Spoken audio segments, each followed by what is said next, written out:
우리가 즐겨 부르는 찬양 가운데 성경에 있는 내용, 특별히 그 중에서도 시편에 있는 내용을 소재로 만들어진 찬양들이 많습니다. 당연하죠. 시편은 하나님을 찬양하는 시 아닙니까? 곡조 있는 노래로 부르는 것이 너무나 자연스럽죠. 그런데 찬양이 아니라 세속 음악에서도 성경을 소재로 한 곡들이 있어요. 대표적으로 지난 1970년대 말 미국의 흑인 혼성 보컬 보니엠이라는 그룹이 오늘 시편 137편의 이 본문을 가지고 노래를 만들었어요. 제목이 Rivers of Babylon, 바빌론의 강가에서라는 그런 노래입니다. 그런데 그 노래 들어보신 분들 계시겠지만 그 노래의 분위기와는 다르게 오늘 이 시편 137편은 분위기가 밝지 않습니다. 이유가 있죠. 오늘 본문은 남쪽 유다가 바벨론의 그 포로로 끌려가 있는 상태에서 아직 그 포로가 끝나지 않은 그 상황에서 지어진 작자 미상의 시입니다. 오늘 이 시는 주전 586년 예루살렘이 파멸당하던 그 현장에 있었던 것 같습니다. 세 차례에 걸쳐 바벨론의 공격을 받았어요. 하나님의 성전과 왕궁이 불탔고 성벽도 무너졌고 많은 사람들이 포로로 끌려갔습니다. 남쪽 유다 완전히 폐허가 됐어요. 오늘 시인도 포로로 끌려와서 바빌론 강변 그 어딘가에서 고된 노역에 시달리고 있는 것 같습니다. 우리 민족이 나라를 잃고 끌려가서 군함도에서 고된 노역을 했던 것과 같아요. 얼마나 비참하고 또 얼마나 안타까운 일입니까? 그래서일까요? 오늘 이 시인은 고된 노역 가운데 잠시 쉬는 시간에 바벨론 그 강변 어딘가에 앉아서 시온을 기억하며 울고 있습니다. 포로로 끌려와서 몸은 이방 땅에 있지만 마음은 예루살렘 시온에 가 있는 거예요. 대학 시절에 3일 전에 급하게 영장을 받고 군에 입대한 적이 있습니다. 그런데 신병 교육을 마치고 자대 배치를 받은 곳이 하필이면 기찻길 옆이었어요. 급하게 입대하느라 아버님도 뵙지 못했고 얼마나 충격이 있었겠습니까? 그래서인지 그 기찻길 옆에서 그 기차 소리를 들을 때마다 저 기차만 타면 나도 집에 갈 수 있을 텐데, 유병소 근무를 설 때마다 밤에 잠자리에 그 들려오는 기적 소리에 마음을 애타했던 기억이 있습니다. 그런데 오늘 이 본문의 시인 아마 그 정도가 아니겠죠. 저와는 비교조차 할 수 없을 거예요. 그런 시인의 마음을 대변이라도 하듯이 을씨년스런 그 바벨론 강가에서 차가운 강바람에 버드나무에 달린 그 수금이 윙윙거리고 있습니다.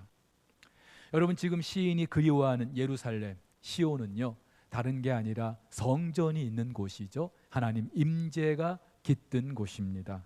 당연히 그 백성들에게 이 시온은 기쁨과 감사의 그런 상징이었어요. 그래서 성경에 시편에 보면은 그 표제어가 성전에 올라가는 노래라고 되어 있는 시편들이 있는데 그 시들을 보면은 항상 밝아요. 그리고 기쁨과 감사로 그렇게 장식되어 있습니다. 당연하죠. 흩어져 있던 그 백성들이 절기를 맞이해서 그 성전에 올라가는 그 마음이 얼마나 기뻤겠어요. 감격스러웠겠어요. 그런데 그 성전이 이제는 폐허가 된 거예요. 가고 싶어도 갈 수가 없는 거예요. 기억만 해도 눈물이 쏟아지는 곳이 돼버린 거예요. 오늘 1절에 울었도다, 이 단어는요, 사랑하는 사람이 죽었어요. 그 슬픔, 그 충격을 어찌 달랠 수 있겠습니까? 큰 소리로 엉엉 울 수밖에 없잖아요. 오늘 시인은 나라를 잃은, 그래서 더 이상 그곳에 갈 수 없는 그 슬픔을 이렇게 표현하고 있는 거예요. 그런데 우리 민족에게도 그런 날이 있었죠. 지난 1910년 8월 29일 대한제국의 주권을 빼앗기고 일본의 병합이 되어서 식민지가 된 날입니다. 아시다시피 우리 민족은요, 지정학적으로 반만년 그 역사를 이어오는 동안에 항상 주변 나라의 그런 침입을 받을 수밖에 없었고 시달릴 수밖에 없었어요. 바람 잘 날이 없었어요. 그런데 다른 나라의 속국이 되어서 식민 지배를 받았던 때, 나라를 완전히 빼앗겼던 때, 그때가 처음이었어요. 씻을 수 없는 수치를 겪은 날이죠. 그래서 그날을 일컬어 우리는 경술국치, 경술련에 있었던 나라의 큰 슬픔이고 수치스러운 날이다고 그렇게 말하고 있지 않습니까?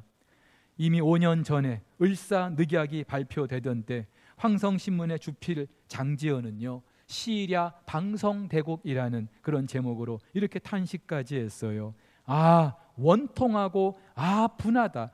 우리 2천만 동포요, 살았느냐 죽었느냐. 단기일에 4천년 국민정신이 하룻밤 사이에 망하고 말았구나. 원통하다. 동포요. 그렇게 탄식했었어요. 어쩌면 오늘 본문의 이 시인의 심정과 같지 않았을까 싶습니다.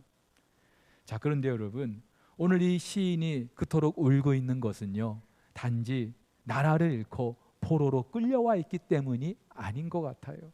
그것이 전부가 아닌 것 같아요. 이방 땅 바빌론에서 두고 온 시온을 생각하면서 그리움에 노래하는 것만은 아닌 것 같아요. 오늘 2절에 보니까 이들은 버드나무에 수금을 걸었다고 합니다. 여러분, 이 수금은요, 이스라엘 백성들이 하나님을 찬양할 때 사용했던 악기예요. 비록 포로 생활 중에 있어도 이 수금을 연주하면서 슬픔을 달랠 수도 있었고요. 또 그네들이 하나님 여호와를 찬양했었어요. 그런데 그랬던 그들이 이 수금을 버드나무에 걸어두었대요. 연주를 하지 않겠다는 거죠.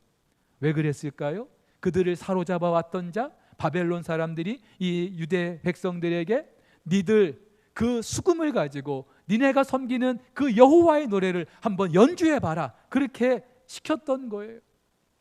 그런데 이게 그냥 연주 한번 듣고 싶어서가 아니죠.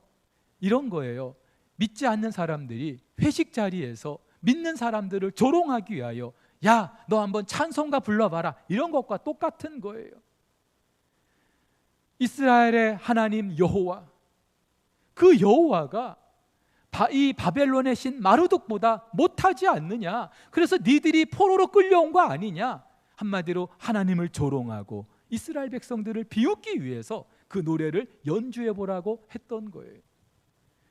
그러자 오늘 시인은요, 그들 앞에서 그 여호와의 노래를 부르지 않겠다고, 연주하지 않겠다고 다짐해요. 5절 6절 이렇게 말합니다. 예루살렘아, 내가 너를 잊을진대 내 오른손이 그의 제주를 잊을지로다. 내가 예루살렘을 기억하지 아니하거나 내가 가장 즐거워하는 것보다 더 즐거워하지 아니할진대 내 혀가 내 입천장에 붙을지로다. 공동 번역에서는 이렇게 번역을 하고 있어요. 예루살렘아, 내가 너를 잊는다면 내 오른손이 말라버릴 것이다. 내 생각, 내 기억에서 잊혀진다면, 내 만일 너보다 더 좋아하는 다른 것이 있다면 내 혀가 입천장에 붙을 것이다. 그렇죠. 비록 이방 땅에 포로로 끌려와 있긴 합니다마는 그네들의 기분을 맞춰주기 위해서, 그네들의 여흥을 위해서 여호와의 노래를 연주하지 않겠다는 거예요. 그런 목적으로 내가 여호와의 노래를 연주한다면 차라리 내 손 한 짝이 불구가 되는 것이 좋고 내 입천장에 혀가 붙어서 벙어리가 되는 것이 좋겠다라고 그렇게 고백하고 있는 겁니다. 근데 여러분, 사실 지금 이 시인을 비롯한 이스라엘 백성들 이렇게 객기를 부릴 상황이 아니에요. 이들은요, 이미 모든 걸 다 잃었어요. 나라도 잃었어요. 가족도 잃었고요. 재산도 잃었고요. 미래가 없어요. 그렇기 때문에 이렇게 끌려온 이방 땅에서 그나마 그들이 살 수 있으려면 그네들이 시키는 대로 해야만 할 거예요. 하기 싫지만, 거북하지만 그래도 살기 위해서라면 그들이 시키는 대로 여호와의 노래를 연주해야만 했을 거예요. 그런데 오늘 이 시인은 그렇게 하지 못하겠다고 합니다. 왜 그럴까요? 모든 걸 다 잃어버렸지만, 그래서 가진 게 아무것도 남아있지 않지만 그래도 버릴 수 없는 게, 잃어버릴 수 없는 게 있기 때문이죠. 그게 뭡니까? 바로 여호와 하나님을 향한 그네들의 자존심이었어요. 하나님의 선민이라는 그들의 정체성이었어요. 여러분, 이들이 왜 이방 나라 이 바벨론 땅에까지 와서 그네들의 이 정체성을 지켜보려고 애를 쓰고 있는 걸까요? 그 이 바벨론 사람들 말대로 그네들의 하나님 여호와, 그들이 바벨론의 포로로 끌려갈 때에 아무런 도움도 주지 못했잖아요. 근데 왜 새삼스럽게 그 이방 땅에서 여호와 하나님 그 백성으로서의 정체성을 지켜내려고 하는 걸까요? 사실 지난 역사 속에서 다른 게 다 있어도 그 여호와 하나님을 향한 그네들의 거룩한 정체성을 잃어버렸던 때가 있었기 때문이죠. 이 가나안 땅에 들어와서 이 백성들처럼 살아보려고 이 땅에서 좀 성공하고 출세하기 위하여서 그네들을 출애굽하게 하신 여호와 하나님의 이름을 잃어버리고 가나안 그 우상들을 섬기면서 그렇게 살았던 때가 있었기 때문이죠. 바로 그 일 때문에 지금 포로로 끌려와 있는 것을 늦었지만 이 바벨론 땅에서 깨닫고 있는 거예요. 물론 이런 뒤늦은 깨달음이 어쩌면 더 큰 화를 불러올 수도 있을지 모르겠습니다. 그냥 쥐죽은 듯이 그렇게 지내면 모를 텐데, 하지만 그래도 시인은요, 절대로 이 이방 땅에서 늦게라도 깨닫게 하신 그 백성들의 그 거룩한 정체성을 버리지 않겠다고 고백하고 있는 거예요. 차라리 그럴 것 같으면 내 손 한 짝이 장애를 가지고 내가 벙어리가 되어도 좋겠다라고 그렇게 말하고 있는 겁니다. 오늘 이런 시인의 고백이 저와 여러분들에게 참 귀한 도전이 되고 있습니다. 오늘은요 76주년을 맞이하는 광복절입니다. 이스라엘 백성이 400년 동안 애굽에서 종살이 했던 것처럼 70년 동안 바벨론에서 포로 생활했던 것처럼 저희도 36년 동안 일본의 지배를 받았던 때가 있었어요. 당시 우리 민족이 나라를 잃은 그 슬픔, 그 아픔, 고통, 그네들의 그 참혹한 그런 만행을 겪어야만 했던 그 시간들, 사실 우리가 아무리 이런저런 매체를 통해서 접하고는 있지만 우리가 직접 그 현장에 있지 않았기 때문에 그 정도가 얼마나 심했는지 잘 알 수 없을 수도 있어요. 그래서일까요? 누구는 그 상황을 모면해 보려고 처음부터 일본의 앞잡이가 되기도 했고요. 오지 않는 조국의 독립을 위해 싸우는 것이 부질없고 지쳐버려서 아예 일본 사람처럼 그렇게 살았던 사람들도 있습니다. 그렇죠. 그들에게 더 이상 대한제국은 없는 나라였어요. 그런데 또 어떤 사람들은요, 그 나라의 독립을 꿈꾸면서 그날이 반드시 있을 것을 확신하며 살았습니다. 특별히 당시에 그 일본이 그리스도인들에게 가했던 만행, 이루 말할 수가 없죠. 종탑에 종들을 다 철거해 가고 모세오경, 요한계시록 삭제당했고요. 나중에는 사복음서만 읽게 했어요. 예배 전에 반드시 국기의 배례를, 일본 국기의 배례를 하게 하였고 신사참배까지 하게 했습니다. 당연히 그에 응하지 않으면 옥에 가두기도 하고 무참히 학살하기도 했어요. 제암리교회 학살 사건 가장 대표적이지 않습니까? 그래서 그걸 견디지 못하고 중간에 포기한 분들도 계셔요. 하지만 끝까지 견디고 순교까지 감수했던 분들도 있습니다. 왜 그랬을까요?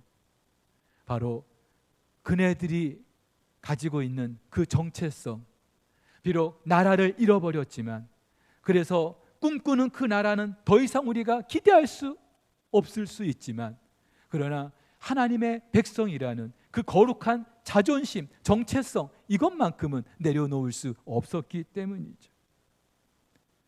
여러분, 그렇다면은 그렇게 그리스도인으로서의 그 거룩한 정체성을 지키며 산다는 게 무엇을 의미할까요? 이방 땅 바벨론에서 하나님의 선민으로 그 거룩한 정체성을 지켜내기 위하여 그들이 했던 일이 무엇입니까? 오늘 두 가지를 함께 생각해 볼 수 있는데요. 하나는 기억하는 것이었습니다. 오늘 1절에서도 우리가 바벨론의 여러 강변 거기에 앉아서 시온을 기억하며 울었도다. 그렇죠? 오늘 시인은 그 시온에서, 그 성전에서 하나님을 예배했던 때를 기억하고 있는 거예요. 근데 여러분, 이것은요 단지 그 과거의 시절로 돌아가고 싶어서 향수에 젖어서 기억해내는 그런 정도가 아니에요. 오늘 이 시인이 기억하고 있는 것은요, 지난날 그 백성들이 하나님의 선민인데도 그 하나님을 떠나서 그 하나님을 배역하면서 이방의 신들을 섬겼던 그네들의 죄와 허물을 기억하고 있는 거예요. 뒤늦게 그것을 참회하고 있는 거예요.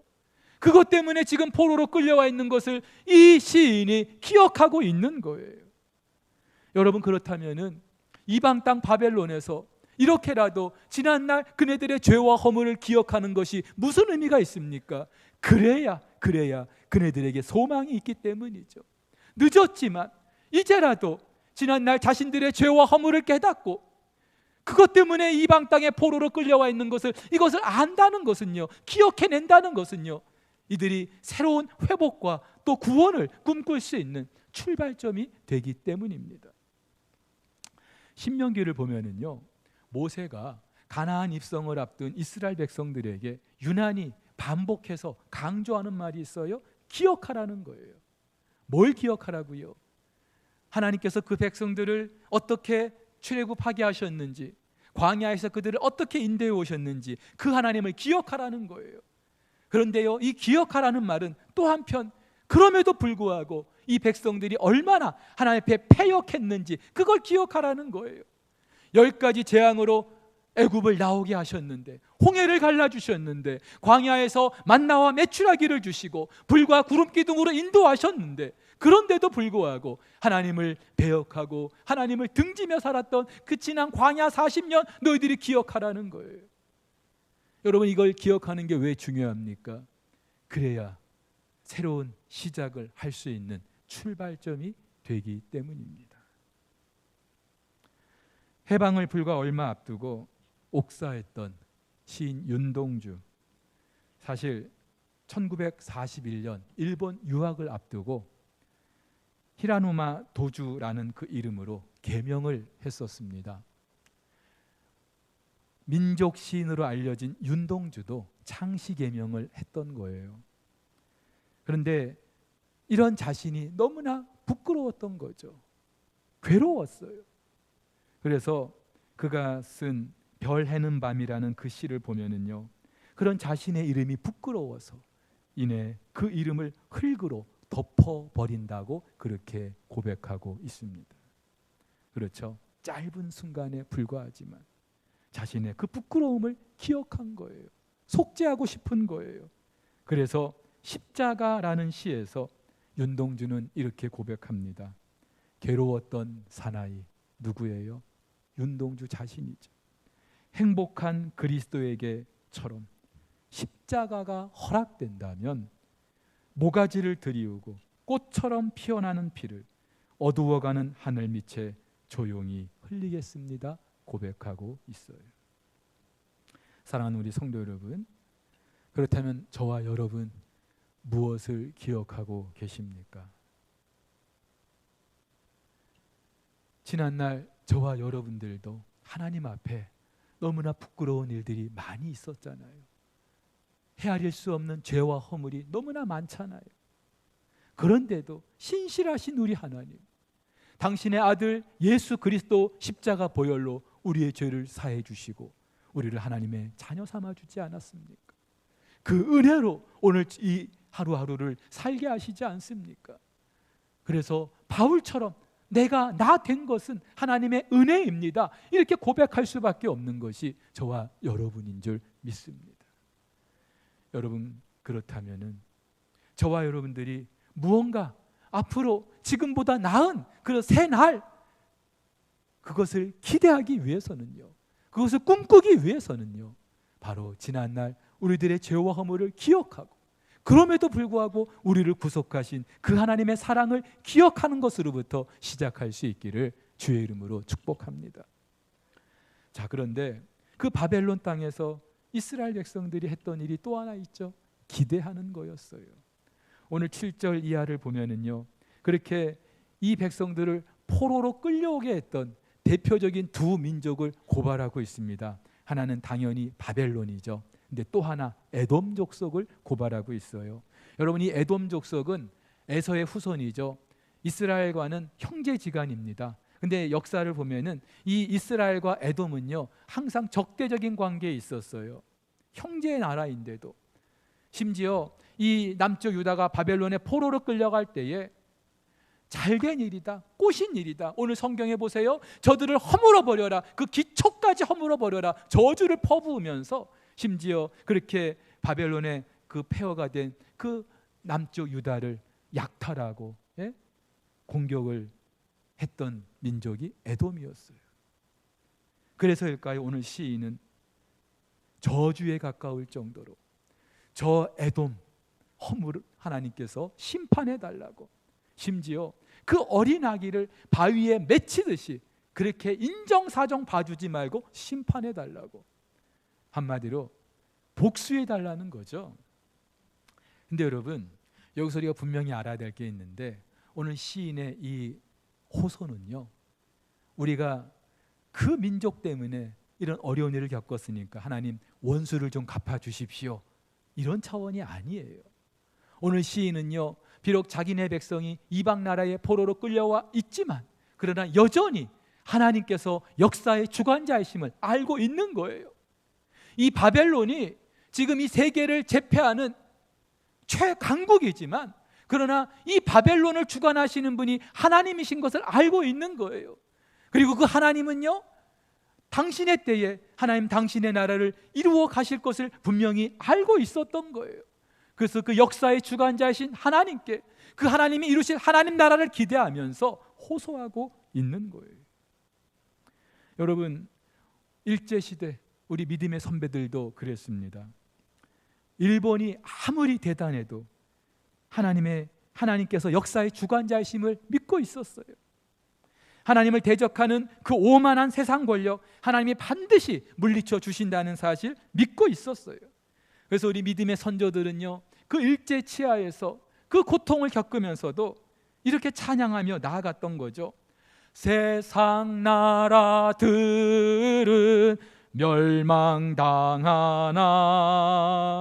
예수 교회 영영 왕성하리라. 마귀 권세 감히 해치 못함은 주가 모든 교회 지키심이라. 할렐루야. 우리 믿음의 선조들에게는 확신이 있었어요. 그런데 단지 우리 주님께서 우리를 지켜주실 거야, 이런 확신에서 그친 게 아니라 더 큰 꿈이 있었고 비전이 있었어요. 하나님께서 이루실 그 하나님 나라. 저와 여러분들이 기대해야 하는 그 나라도 바로 그 하나님 나라인 줄로 믿습니다. 사실 요즘 같은 코로나 시국에 한치 앞을 내다볼 수 없는 이런 때에 뭐 하나님 나라를 운운한다는 게 좀 사치일 수도 있습니다. 하루하루 살아내는 게 너무나 버거운 때, 당장 코앞에 닥친 그 문제 해결하는데 정말로 급급한 때, 뭐 거창하게 하나님 나라를 운운한다는 게 나와는 상관이 없는 그런 것처럼 들려질 수 있어요. 그래서 많은 그리스도인들이 그 하나님 나라와는 상관없이 자기만의 나라를 만들어 가느라고 분주합니다. 근데 여러분, 오늘 피아노, 첼로, 바이올린 이 삼중주를 통해서 우리는 찬양을 들었어요. 너 근심 걱정 말아라, 주 너를 지키리. 주 안에 있는 나에게 딴 근심 있으랴. 사랑하는 성도 여러분, 나 이렇게 힘드니까, 나 이렇게 괴로우니까 하나님 나 좀 도와주세요. 그래, 너 걱정하지 마, 내가 너 지켜줄게. 맞아요.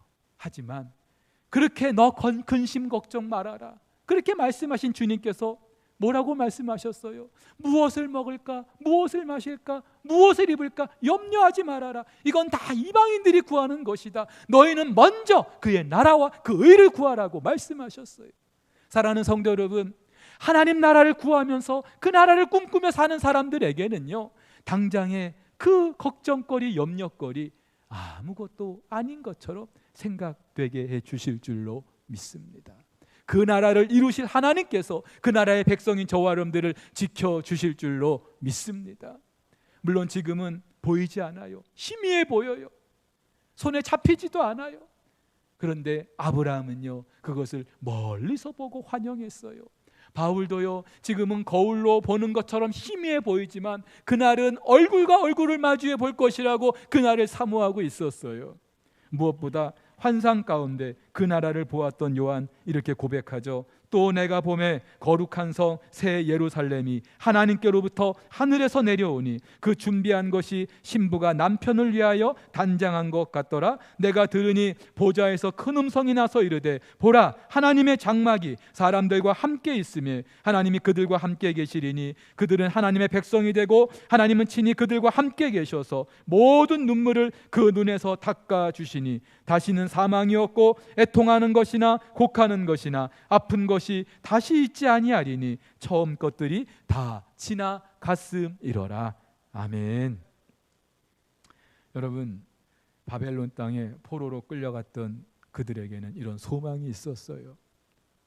지난 암울했던 역사를 살았던 우리 믿음의 선조들에게도 이런 희망이 있었고요. 그렇다면 오늘 저와 여러분에게도 이런 소망이 있어야 될 줄로 믿습니다. 우리의 정체성, 하나님의 백성이라는 이 정체성, 이 소망을 가지고 기대하며 나아가는 바로 그 삶의 현장에서 구체화되기 때문이죠. 지난 8월 2일 날 원로 작곡가 박재훈 목사님이라는 분이 99세 일기로 하나님의 부르심을 받았습니다. 오늘 우리가 찬양했던 지금까지 지내온 것 주의 크신 은혜라, 그분이 작곡했고요. 또 눈을 들어 하늘 보라, 멀리 멀리 갔더니, 이렇게 우리가 즐겨 부르는 찬양 이 목사님이 작곡을 했어요. 근데 찬송가만 작곡한 게 아니라 우리가 아는 주옥 같은 동요도 많이 작곡했는데 엄마 엄마 이리 와 요것 보셔요, 또 산골짜기 다람쥐 아기 다람쥐, 시냇물은 졸졸졸졸 고기들은 왔다 갔다, 송이송이 꽃송이 하얀 꽃송이, 이런 정말로 너무나도 아름다운 동요를 작곡을 하신 분이에요. 근데 이분이 이 동요를 작곡했던 그 이유, 몇 년 전 그 라디오 방송에서 인터뷰를 하시는데 듣게 됐어요. 해방되기 전에 조선의 아이들 일본 군가만 불렀다고 합니다. 부를 노래가 없는 거예요. 또 그 군가만 부르게 한 거예요. 심지어 해방 하루 전 8월 14일까지만 해도 그랬다는 거예요. 근데 해방이 갑자기 찾아왔다는 거죠. 그래서 부랴부랴 해방 후에 그 아이들이 부를 노래를 목사님이 작곡하기 시작한 거예요. 여러분, 그렇죠? 오지 않을 것 같았던 그 해방이 어느 날 갑자기 찾아온 거예요. 베를린 장벽이 무너진 것 어느 날 갑자기였어요. 구소련이 무너졌던 것 어느 날 갑자기였어요. 예수님의 재림도 어느 날 갑자기 임하게 될 줄로 믿습니다. 여러분, 그런데 예수님이 다시 오실 때 저와 여러분들은 그 거룩한 정체성을 지키며 살았던 저와 여러분들은 그 어린 양 대신 예수 그리스도 그 혼인잔치에 영광스러운 신부로 서게 될 것을 믿습니다. 여러분, 그렇다면은 신부가 결혼식 날짜를 받아두고 신랑을 위해서 준비해야 될 것이 무엇이겠습니까? 자기 자신을 준비하는 거예요. 믿음을 끝까지 지켜내는 거예요. 세상이 아무리 유혹해도 여러분, 춘향이는 이몽룡을 기다리느라고 수절을 했던 여인인데, 적어도 저와 여러분들 이몽룡 정도가 아니라 영광스러운 예수 그리스도의 신부로 서게 될 그날을 생각하면서 기대하면서 오늘 하루하루를 이 믿음을 가지고 잘 견뎌낼 수 있기를 주의 이름으로 축복합니다. 힘들어요. 세상을 하루하루 살아내는 게 쉽지 않아요. 머리로는 알지만 그래서 내 삶으로 그것이 이어지지 못할 수도 있어요. 그러나 주신 말씀 붙들고 또 붙들고 이번 한 주간도 우리의 거룩한 정체성 지켜내기를 주의 이름으로 축복합니다.